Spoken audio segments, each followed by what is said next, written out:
this time last year, I had a job, and I was the senior marketing assistant, so basically senior designer.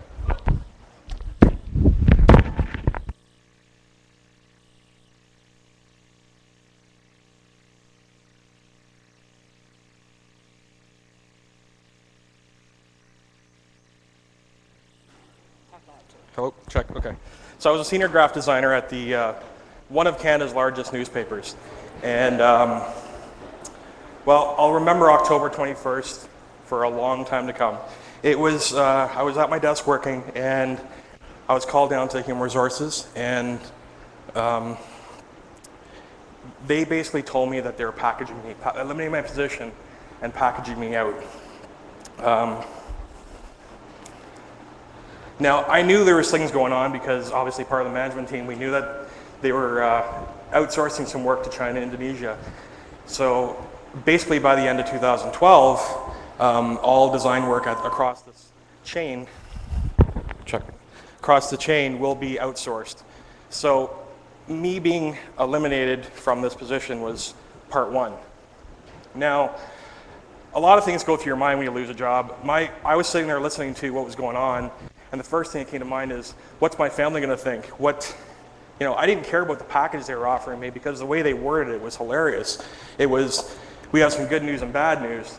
The bad news is we're eliminating your position. The good news is we've got this attractive package for you. I'm like, you can stick your package. But, so, basically, I was escorted out of the building. All my personal effects still at my desk, and walked out to my truck and drove out of that parking lot for the last time. And for 12 years of my life, just over 12 years, that was the best part of my day. And now it's happening for the last time. So I basically saw this coming, and I'm driving home, and the first thing I think of is I gotta work up the courage to call my wife. So I call Wendy, and I start talking to her and say, listen, this is what's happened. And normally I hear this long pause, and basically I can tell what's going on in the background. And sorry, this is tough. And I basically told her I'll be home in a few minutes. So I didn't care about listening to the news or the radio, just started driving home. I get home and I walk in, and she says, everything's gonna be okay, and she gives me a big hug. If you're not following Wendy on Twitter, she's Maps Girl, and she's sitting right there. So Wendy and I sat down that night, and she says, you need to start using your Twitter account. I went, okay. I didn't really understand the power of Twitter or the power of social media at the time. All I had was a Facebook fan page for my company.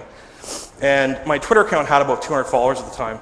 And I was following about the same amount back. And it's kind of fun because everyone knew me as Maps Girls DH, which was kind of cool. I had my Twitter account for about 2 years. About a year before that. And I just wasn't using it. I wasn't utilizing it. I was just talking to people every once in a blue moon. And, that was that. So that night I decided to update my Facebook status. And I didn't want to bash the company I worked at for 12 years, even though they treated me pretty badly on the way out. So I updated my personal account to say, is now a free agent. On my fan page, it basically said, now has expanded hours. The comments that came through were incredible. People who knew what happened said, wow, it's shocking.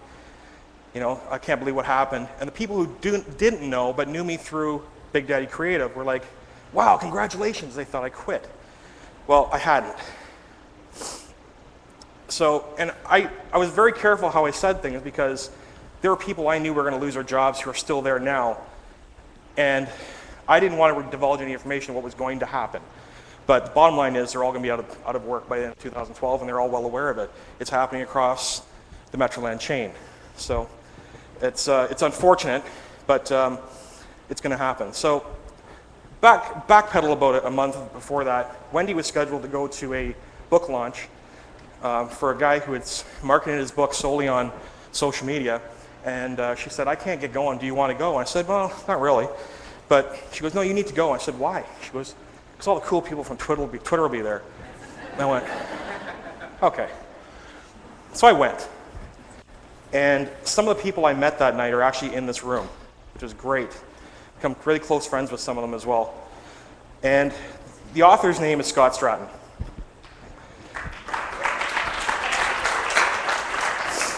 The title of this book caught me. I actually bought a copy that night, not knowing that Wendy already had a copy. And now we have 3, because we won one as well. The title of the book is called Unmarketing, Stop Marketing and Start Engaging. What the hell did that mean to me? You know, I spent 18 years in the print industry, and this guy's talking about engaging and not marketing. So, read the book. Now, I don't know if any of you guys have read the book. I know if a lot of you have, but what a freaking amazing book. And I'm not saying it had the same effect on me that the Harry Potter series did. I'm a huge Harry Potter fan.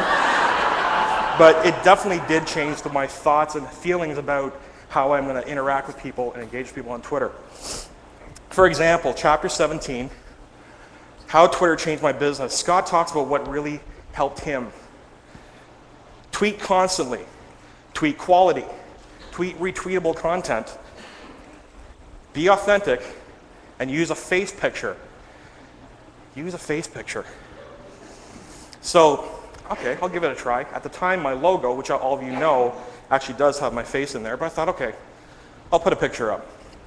Well, the messages that came through were incredible. One person, and one really stands out, the person said, Craig, it's great to finally meet you.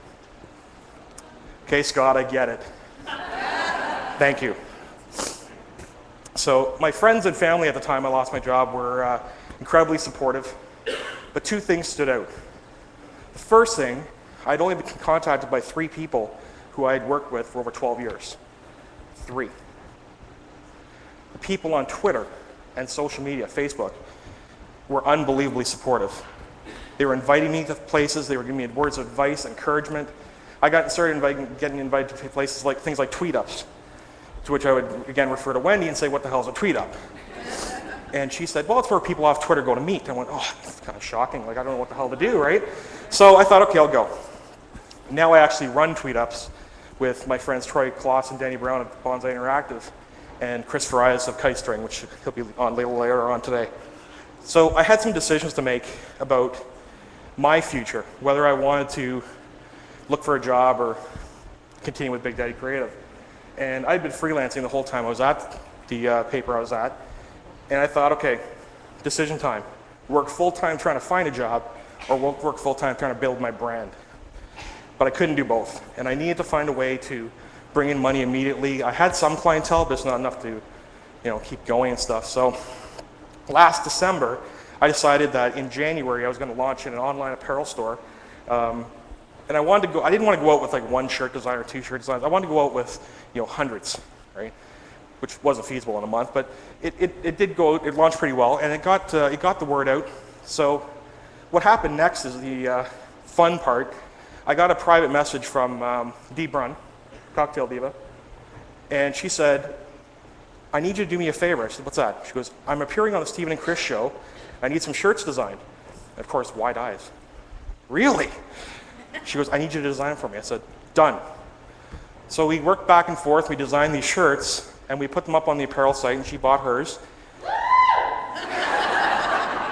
And we decided we were going to offer them out to the public as well. So we tweeted out, hey, everybody, check out Cocktail Diva's apparel line, and I put the link up. Well, what happened next was I was contacted to do shirts for those 2 girls, for the TR Army, Jason Dykstra for Absolution Media, Barley Sugar Creations for her Check Out My Nuts soap nut shirts, G1000 Home Inspections, who's here at the back. That was fun, and all that for a side project. So that was kind of neat. It was at that point in time where I decided, I'm not looking for a job anymore. This is what I want to do. I want to be my own boss, work for myself. So things got crazy, and the next thing that happened was super exciting.